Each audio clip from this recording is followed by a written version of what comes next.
constantes ameaças, ataque dos Estados Unidos ao Irã,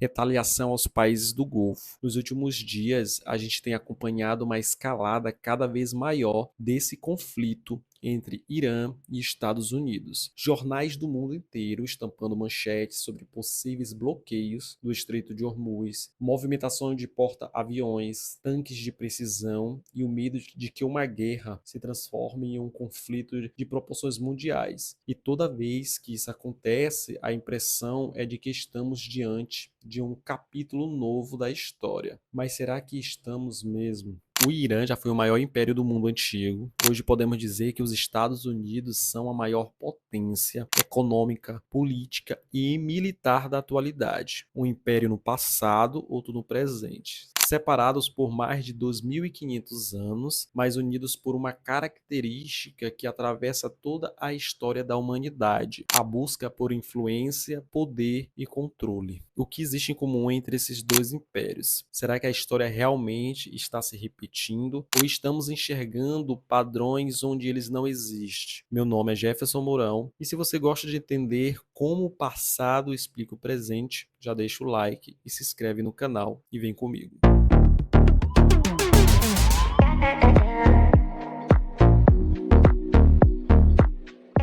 Por volta de 550 a.C., um homem chamado Ciro o Grande conseguiu unir diversas tribos persas e fundar aquele que se tornaria o maior império já visto até então. Em poucas décadas, seus exércitos conquistaram territórios que iam da Ásia Central até o Egito. Povos completamente diferentes passaram a viver sob uma única administração. Então, pela primeira vez, boa parte do mundo conhecido era governada por um mesmo poder. Mas o que tornava esse império tão impressionante não era apenas o tamanho. Os persas desenvolveram um sistema administrativo extremamente eficiente para a época. Construíram estradas, ligando milhares de quilômetros de território, organizaram um serviço de mensageiros que funcionava praticamente sem interrupção e permitiram que diversos povos mantivessem suas próprias culturas, religiões, desde que reconhecesse a autoridade do imperador. Em vez de destruir tudo o que eles conquistavam, procuravam administrar e integrar os territórios ao império. Depois veio Xerxes, tão poderoso que, segundo a tradição, depois que uma tempestade destruiu uma ponte construída para atravessar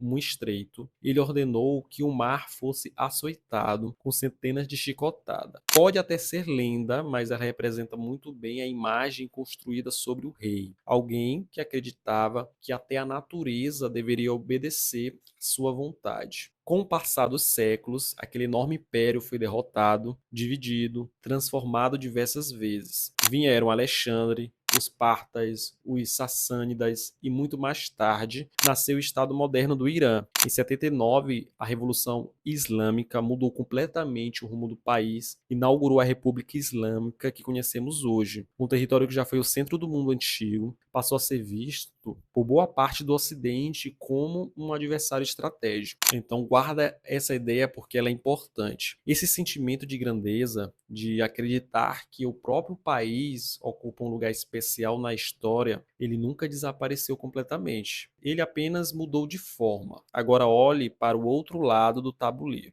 Os Estados Unidos ocupam hoje uma posição que lembra, em muitos aspectos, aquela exercida pelos grandes impérios da antiguidade. Possui a maior economia do planeta. O dólar é a principal moeda utilizada no comércio internacional, especialmente na compra e venda de petróleo. Mantém centenas de instalações militares espalhadas pelo mundo e exercem uma enorme influência política, tecnológica, financeira e cultural. Perceba que o poder moderno não depende apenas de tanques ou mísseis. Hollywood exporta cultura, o Vale do Silício exporta tecnologia, Wall Street influencia mercados em praticamente todos os continentes. O dólar é utilizado como reserva internacional por inúmeros países. É um tipo de domínio muito diferente daquele exercido pelos impérios antigos, mas que também coloca uma única potência no centro das decisões globais. De um lado, um país que já foi o centro do universo há mais de 2.500 anos e hoje enfrenta sanções econômicas. Do outro,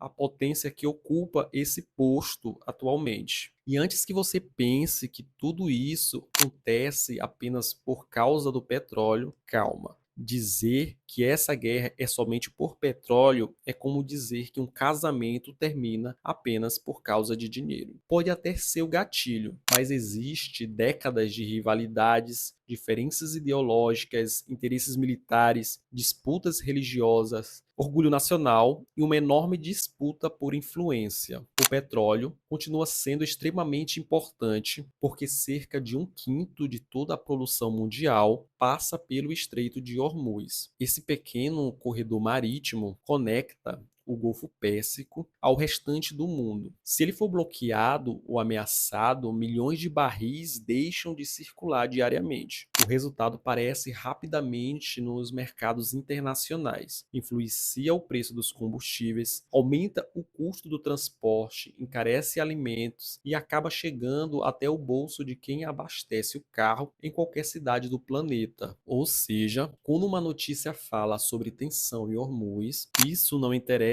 apenas aos governos. Ela pode afetar diretamente a inflação, o custo de vida e até o crescimento econômico de vários países. Por trás desse conflito existem pelo menos 3 grandes fatores, que eu vou te explicar agora. O primeiro é o petróleo. Quem controla as principais rotas de exportação possui uma enorme capacidade de influenciar a economia mundial. O segundo é o dólar, que garante aos Estados Unidos um poder financeiro sem precedentes na história moderna. E o terceiro é o programa nuclear iraniano, visto por diversos países como uma ameaça ao equilíbrio da região. Mas existe ainda um quarto elemento que raramente aparece nas manchetes: o ego. Nenhum império acredita que pode perder. Nenhuma grande potência entra em um conflito imaginando que chegou ao seu limite. Ao contrário, toda potência costuma acreditar que sua influência continuará crescendo e que seus interesses precisam ser protegidos a qualquer custo. E é justamente aqui que a história começa a repetir um padrão. Os grandes impérios dificilmente desaparecem depois de uma única batalha. Eles se desgastam aos poucos. Primeiro vêm as guerras prolongadas, depois aparecem os custos financeiros cada vez maiores. Em seguida, surgem disputas internas, polarização política, dificuldades econômicas e desafios para manter uma estrutura gigantesca funcionando. Foi assim com a própria Pérsia, foi assim com Roma, que durante séculos parecia invencível. Foi assim com o Império Espanhol, foi assim com o Império Britânico, que controlava aproximadamente um quarto do planeta. E mesmo assim perdeu espaço no século XX. Nenhum deles acordou em um dia e simplesmente deixou de ser um império. O processo ele foi lento, quase imperceptível para quem vivia naquela época. Hoje, os Estados Unidos possuem uma dívida pública gigantesca, mantêm presença militar em diversas regiões do mundo e enfrentam uma competição crescente com outras potências econômicas e tecnológicas. Isso significa que estão prestes a cair? Não necessariamente, mas os historiadores costumam concordar em um ponto importante. O maior risco para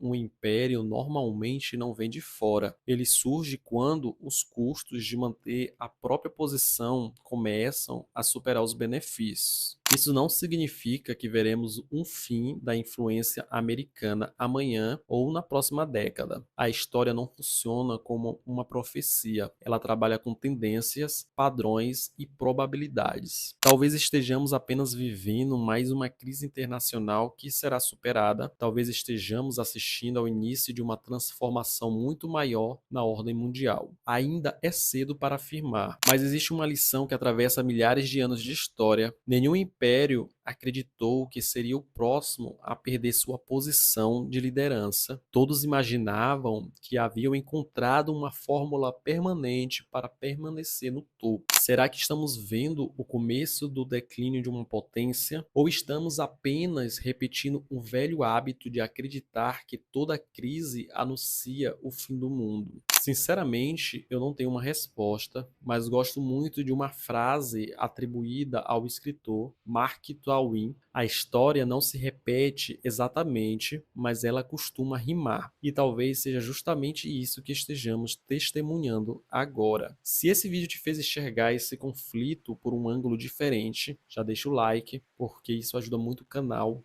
Curioso. Se inscreve para acompanhar nos vídeos sobre história, geopolítica e curiosidades que explicam o mundo em que vivemos. E me conta aqui nos comentários, você acredita que estamos presenciando o início de uma nova ordem mundial ou tudo isso faz parte apenas de mais um ciclo da história?